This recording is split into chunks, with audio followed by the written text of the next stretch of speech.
Salam Eji Sport. Jumpa kembali bersama saya Gunawan Abdillah di Eji Sport yang akan membahas masalah-masalah dunia olahraga dan khususnya tinju Indonesia dan dunia.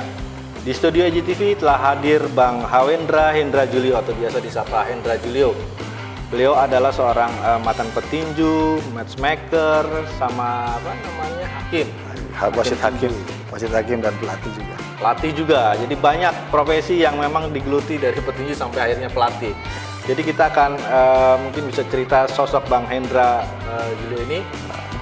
Dulu kenapa menjadi petinju? Ya, dulu itu di lingkungan itu saya orang yang paling lemah lah, bisa dibilang, karena kalau setiap berkelahi saya itu kalah. Pada akhirnya ya saya menggeluti dunia tinju, ya saya latihan di Gelanggang Remaja Jakarta Utara bersama pelatih saya itu Nasir Khan, yang udah sangat terkenal sekali dan sekarang sudah almarhum. Ya mudah-mudahan dia damai di alam sana, Pak Nasir Khan. Jadi ingat pelatih ini. Saya sih terinspirasi sama mantan juara dunia pertama kita ya, Elias Pikal. Ya di situ saya ingin banget jadi petinju profesional. Sebetulnya tujuan utama saya petinju profesional. Jadi dengan dia juara dunia itu saya terpacu pengen jadi juara nasional juga, namun memang nasib juga yang menentukan. Setiap kejuaraan nasional saya selalu kandas. Oke, jadi belum pernah merasakan sabuk juara, Bang? Sabuk juara udah pernah merasakan, tapi setingkat Jabotabek aja. Oke. Ya, sudah nasional belum? Buat tiket nasional saya selalu kandas. Siapa lawan terberat Abang waktu itu? Kalau lawan terberat sih menurut saya itu ya Robi Rahmetan lah. Pada saat itu main di Sabuk Mas RCTI. Setelah dari petinju, Abang langsung beralih ke? Saya ke pelatih dulu. Ke pelatih. Oke. Ada nggak anak-anak didik Abang yang mungkin sangat bagus, baik dan dibawa bertanding ke Indonesia atau ke dunia? Untuk anak-anak yang pernah saya latih itu, saya menciptakan dua juara nasional. Di antaranya Roy Tua Manihuruk, sama Christian Century.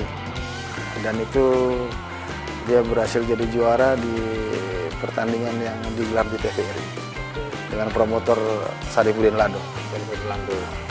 Cerita menjadi hakim ini gimana nih Bang? Tiba-tiba petinju, pelatih, terus ke hakim?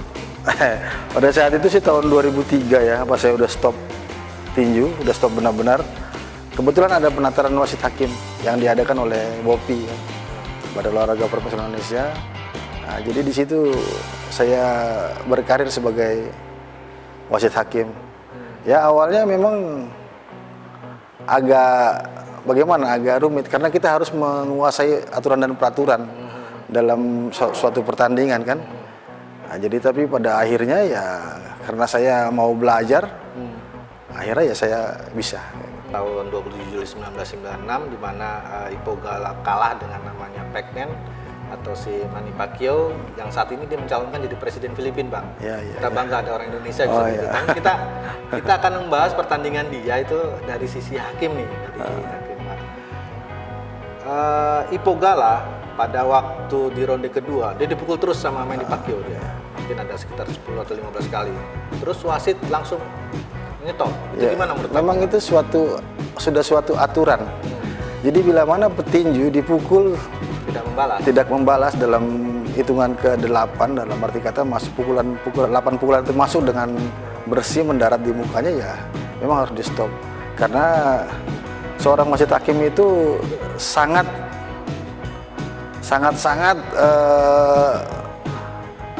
harus menyelamatkan petinju.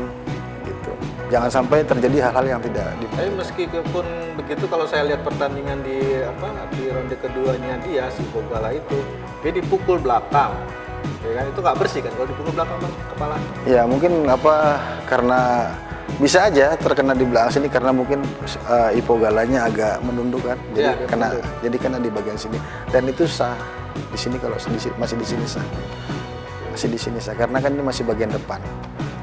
Kebutuhan wasit itu lebih dari 8 pukulan ya, 8 pukulan stop. TKO dia. Ya, TKO. Oke. Kalau kita beralih lagi ke Niko Thomas yang kalah juga ya.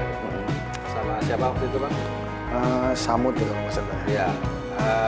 Itu waktu kan ada dua kali Bang. Dia kalah dulu terus dia tanding ulang, padahal dia seorang penantang. Itu emang diperbolehkan Bang. Harusnya kan juara, kalau misalkan juara kalah, dia boleh ada tanding ulang. Nah, ini dia penantang. Gimana menurut Abang? Ya boleh aja kan, karena memang suatu pertandingan ini kan diatur oleh promotor kan. Nah itu dibilang ya, itulah yang dibilang revans. Nah, revans itu kan rasa tidak puas dari salah satu pihak manajemen petinju kan, jadi makanya bisa dibikin revans begitu. Dan itu sah-sah aja. Kini Abang ikut dalam keluarga besar tinju Indonesia KBTI.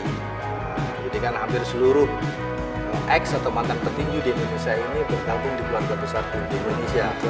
Harapan Abang nih di organisasi ini bagaimana Bang dengan KBTI ini? Ya harapan saya di KBTI ini karena kan kita memang dibentuk pada saat itu ada Bapak Doni, ada Bento Sitompul kan ya. Jadi kalau harapan saya sih kalau bisa kita sebagai mantan petinju kita lebih peduli ke petinju-petinju yang masih aktif dan yang tidak aktif, dan kita emang ada kegiatan sosialnya juga. Nah, sepertinya misalnya ada teman sakit, kita punya uang kas, kita tiap 2 bulan sekali pertemuan, di situ kita isi uang kas. Jadi uang kas itu ya buat bantu teman kita yang sakit, dan juga bisa ditambah lagi melalui list itu kan. Jadi kita sumbang-sumbang sedikit-sedikit buat teman yang lagi kesusahan lah. Oke, mungkin Abang bisa menyampaikan ke teman-teman EG Sport bagaimana mereka bisa menjadi petinju yang tangguh dan mungkin bisa membawa merah putih ke pentas dunia. Ya. Teman-teman semua, kita kalau ingin menjadi petinju yang handal, ingin menjadi petinju yang hebat, ingin menjadi petinju yang dikenal oleh masyarakat di dunia, ya itu intinya satu, kita berlatih sebagai seorang juara, istirahat sebagai seorang juara, makan sebagai seorang juara, tidur sebagai seorang juara. Pokoknya apapun kegiatan kita harus seperti seorang juara. Sepertinya kita makan harus pola makan makanan yang sehat, kita latihan yang benar-benar terprogram. Dari saya harus benar-benar serius kalau ingin menjadi seorang juara dunia. Terima kasih. Oke, terima kasih Bang Hawendra Hendra Julio. Demikian bincang-bincang kami dengan Hawendra Hendra Julio. Banyak profesi yang dilampaui dengan cukup bagus, membawa prestasi 2 anak didiknya menjadi juara nasional, meskipun termasuk anak saya satu. Oh, termasuk anaknya Bang Hawendra juga kan menjadi juara nasional, Ahmad Laiza. Ya. Oke, prestasi yang sangat bagus mungkin ditorehkan Bang Hawendra Hendra Julio. Dan untuk kawan-kawan yang lain, generasi muda, tentunya profesi petinju bisa menjadikan sebuah dedikasi yang murni, positif, dan bersikap sportif. Saya Muhammad Gunan Abdillah undur diri, salam EG Sport.